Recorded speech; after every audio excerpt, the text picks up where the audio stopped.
심야의 서구에 오신 것을 환영합니다. 5분 만에 깊은 잠에 빠져들어도 좋습니다.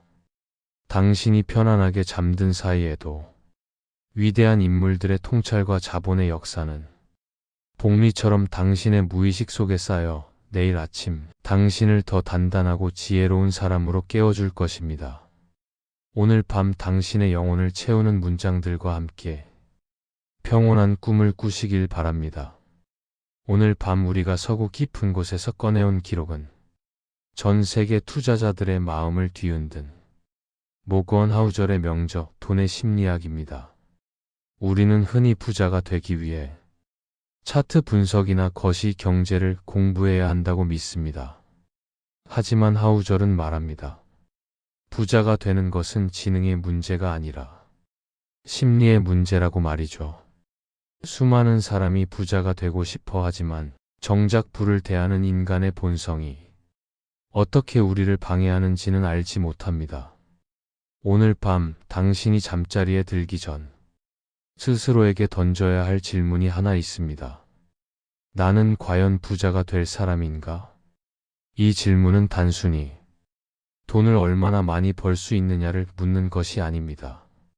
당신의 마음속에 부의 본질을 담을 수 있는 그릇이 준비되어 있는지를 묻는 것입니다. 자, 이제 당신의 무의식이 부자의 그릇을 빚어낼 고요한 사색의 시간으로 안내합니다. 첫 번째 징조, 부의 목적은 과시가 아닌 시간의 통제에 있다. 부자가 될 사람들에게서 발견되는 가장 첫 번째 징조는 돈을 바라보는 관점의 전환입니다. 보통 사람들은 돈을 무엇을 살 수 있는 도구로 보지만 부자가 될 사람들은 돈을, 시간을 살 수 있는 도구로 인식합니다. 모건 하우절은 부가 주는 최고의 배당금은 다름 아닌 내 시간을 내 마음대로 쓸 수 있는 능력이라고 강조합니다. 우리는 종종 길거리에서 수억 원을 호가하는 스포츠카를 탄 사람을 보며 부러워합니다. 하지만 하우절은 이를 멋진 차에 탄 사람의 역설이라고 부릅니다. 당신이 그 스포츠카를 보는 이유는 운전자가 멋져서가 아닙니다. 내가 저 차를 탔다면 사람들이 나를 멋지게 보겠지라는 당신의 욕망을 투영하기 때문입니다. 정작 사람들은 운전자를 보지 않습니다. 오직 차만 봅니다. 진짜 부자가 될 징조를 가진 사람들은 이 사실을 너무나 잘 압니다. 그래서 그들은 타인에게 나의 부를 증명하기 위해 돈을 쓰지 않습니다. 대신 저축을 통해 내일의 시간을 선택할 수 있는 권리들을 차곡차곡 모읍니다. 당신이 오늘 밤 통장의 잔고보다 내가 내 시간을 얼마나 통제하고 있는지에 더 집중하고 있다면 당신은 이미 부자가 될 첫 번째 징조를 갖춘 셈입니다.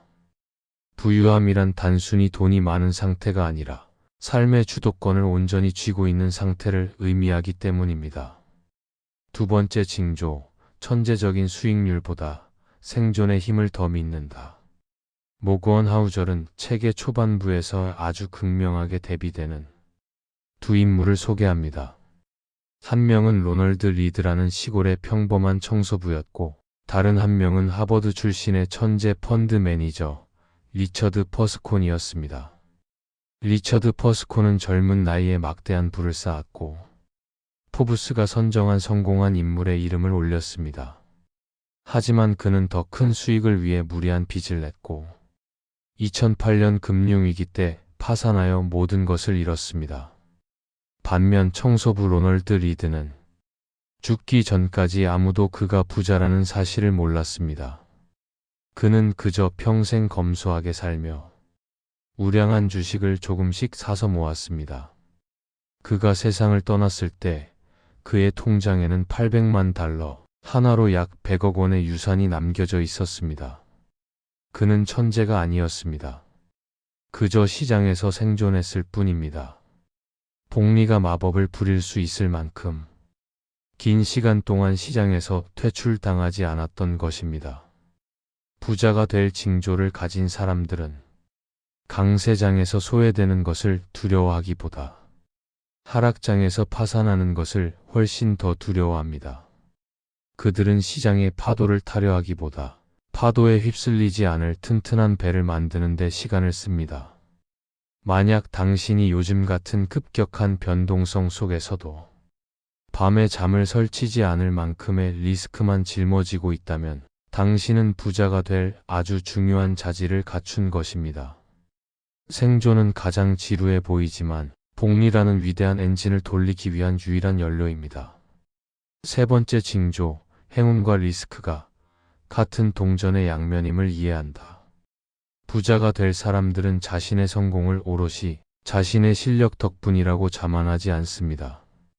그들은 보이지 않는 행운의 존재를 인정하며 동시에 통제할 수 없는 리스크를 경계합니다. 모건 하우절은 빌 게이츠의 사례를 듭니다. 게이츠가 세계 최고의 부자가 될 수 있었던 것은 그의 천재적인 재능도 있었지만 그가 전 세계에서 몇 안 되는 컴퓨터를 가진 고등학교에 다닐 수 있었던 100만 분의 1의 행운이 있었기 때문입니다. 동시에 빌 게이츠와 함께 컴퓨터에 미쳐있던 친구 켄 에반스는 불운한 등산 사고로 세상을 떠났습니다. 이것이 리스크입니다. 행운과 리스크는 샴쌍둥이와 같습니다. 누군가의 성공 이면에는 우리가 보지 못하는 거대한 행운이 작용했을 수 있고 누군가의 실패 이면에는 그가 감당할 수 없었던 거대한 리스크가 있었을 뿐일 수 있습니다. 부자가 될 징조를 가진 사람은 타인의 성공을 맹목적으로 복제하려 하지 않습니다. 대신 그들의 패턴에 집중합니다. 특정 인물의 화려한 성공담보다는 수많은 사람이 공통으로 겪은 실패의 이유를 공부하며 리스크를 관리하는 법을 익힙니다. 당신이 만약 자신의 수익에 대해 겸손해하고 예상치 못한 손실에 대해 이것 또한 시장의 일부라고 받아들일 수 있다면 당신은 부자의 그릇을 가진 것입니다. 행운을 당연하게 여기지 않고 리스크를 인정하는 태도는 다음 하락장이 왔을 때 당신을 지켜주는 가장 단단한 갑옷이 될 것입니다. 오늘 밤 당신이 마주한 불확실성이 두려움이 아닌 겸손함으로 다가온다면 당신은 이미 부자가 될 자격을 충분히 갖추었습니다. 네 번째 징조, 충분함의 선을 긋고 남과 비교하지 않는다. 하우절은 부의 축적에서 가장 어려운 기술은 골대를 옮기는 것을 멈추는 것이라고 말합니다. 라자트 굽타라는 인물은 수억 달러를 가졌음에도 억만장자가 되고 싶다는 욕망 때문에 내부자 거래라는 범죄를 저지르고 모든 명예를 잃었습니다. 그는 이미 모든 것을 가졌지만 충분함의 기준이 없었기에 파멸했습니다. 남들과 비교하며 수익률의 목표치를 끊임없이 높이는 사람은 결코 행복한 부자가 될 수 없습니다. 아무리 많은 돈을 벌어도 타인과의 비교라는 늪에 빠지면 그 부는 오히려 당신을 갉아먹는 독이 됩니다. 소셜미디어에 올라오는 타인의 화려한 휴가, 고가의 시계, 급등한 주식 계좌를 보며 조급함을 느끼는 순간 당신의 부는 마르기 시작합니다. 진짜 부자가 될 사람들은 자신만의 명확한 기준을 가지고 있습니다. 이 정도면 충분하다라는 선을 긋는 순간 비이성적인 투매와 과열된 추격 매수로부터 자유로워집니다. 그들은 남들이 얼마를 벌었는지에 귀를 닫고 자신이 세운 원칙과 삶의 속도에 집중합니다. 만약 당신이 오늘 밤 누군가의 대박 소식에 흔들리지 않고 당신의 소박한 일상과 조금씩 불어나는 자산에 만족하며 미소 지을 수 있다면 당신은 이미 내면의 부를 완성한 사람입니다. 다섯 번째 징조, 비관주의의 똑똑함보다 낙관주의의 인내를 선택한다. 인간의 뇌는 진화론적으로 비관적인 뉴스에 더 민감하게 반응합니다. 시장이 무너질 것이다. 경제 위기가 온다는 말은 경제는 장기적으로 성장할 것이다라는 말보다 훨씬 더 똑똑해 보이고 신뢰가 갑니다. 그래서 수많은 투자자가 비관주의자의 경고에 속아 저가의 주식을 팔아버리고 시장을 떠납니다. 하지만 부자가 될 징조를 가진 사람들은 비관주의의 함정을 알고 있습니다. 모건 하우절은 낙관주의를 단순히 모든 것이 잘 될 거야 라고 믿는 맹목적인 믿음이 아니라고 정의합니다. 그는 낙관주의란 도중에 시련이 있겠지만 결국 시간이 지나면 좋은 결과가 나올 확률이 높다고 믿는 태도라고 말합니다. 그들은 단기적인 폭락과 경제 위기를 성장을 위한 필연적인 과정으로 받아들입니다.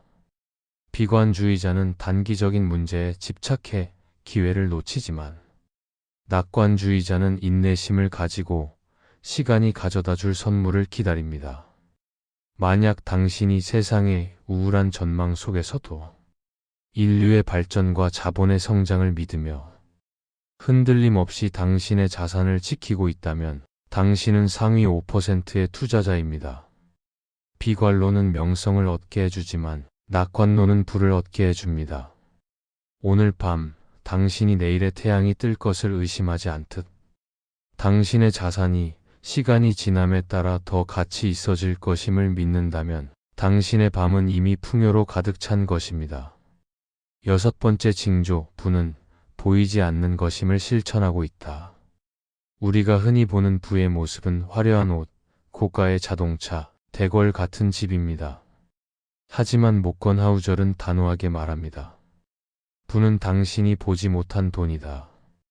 부유함은 아직 쓰지 않은 자산이며 미래를 위해 남겨둔 선택권입니다. 1억 원짜리 차를 모는 사람은 1억 원의 부가 있는 것이 아니라 1억 원의 부가 사라진 것입니다. 진짜 부자가 될 징조를 가진 사람은 소비를 통해 자신의 부를 과시하지 않습니다. 그들은 자산을 쌓는 기쁨을 소비의 쾌락보다 더 크게 느낍니다.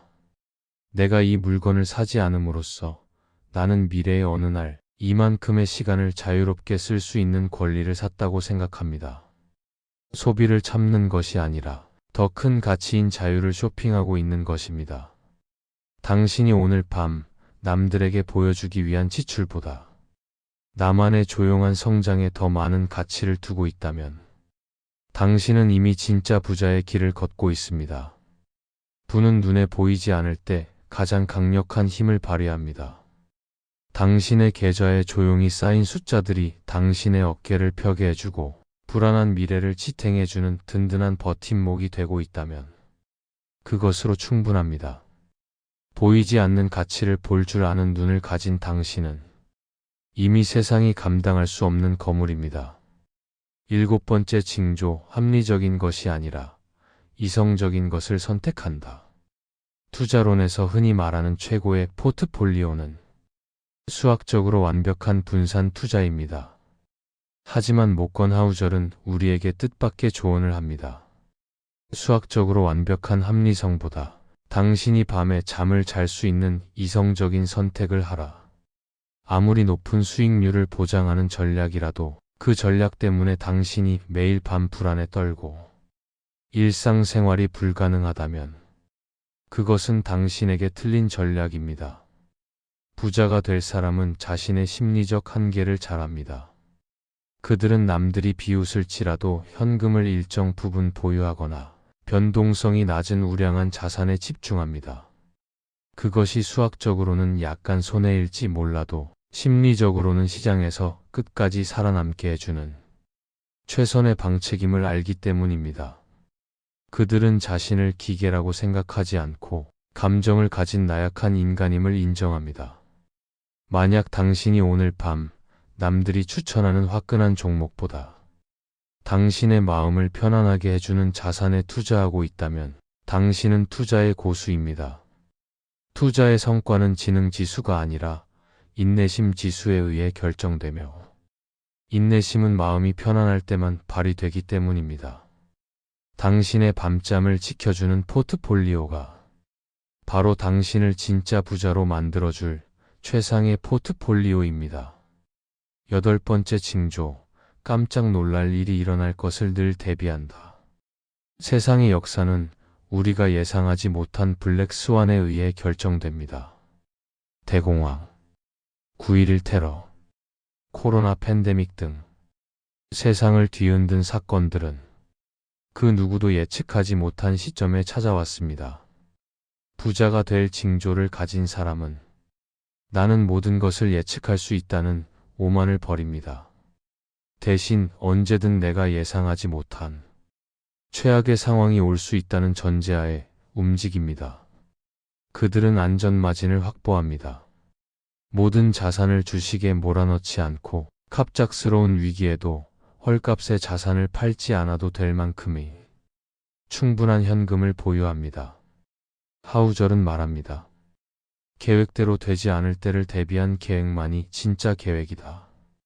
당신이 만약 자신의 투자 계획 속에 예상치 못한 실패에 대한 예산까지 포함하고 있다면 당신은 이미 거장의 반열에 오른 것입니다. 9번째 징조, 과거의 수익률이 미래를 보장하지 않음을 안다.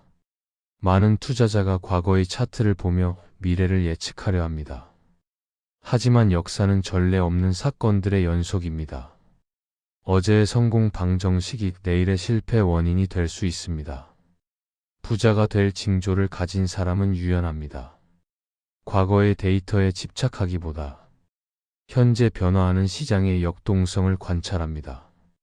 그들은 자신이 알고 있는 지식이 언제든 낡은 것이 될 수 있음을 인정하며 겸손하게 배움을 이어갑니다. 당신이 오늘 밤 자신의 고집을 내려놓고 새로운 통찰을 받아들일 준비가 되어 있다면 당신은 부의 흐름을 탈 준비가 된 것입니다.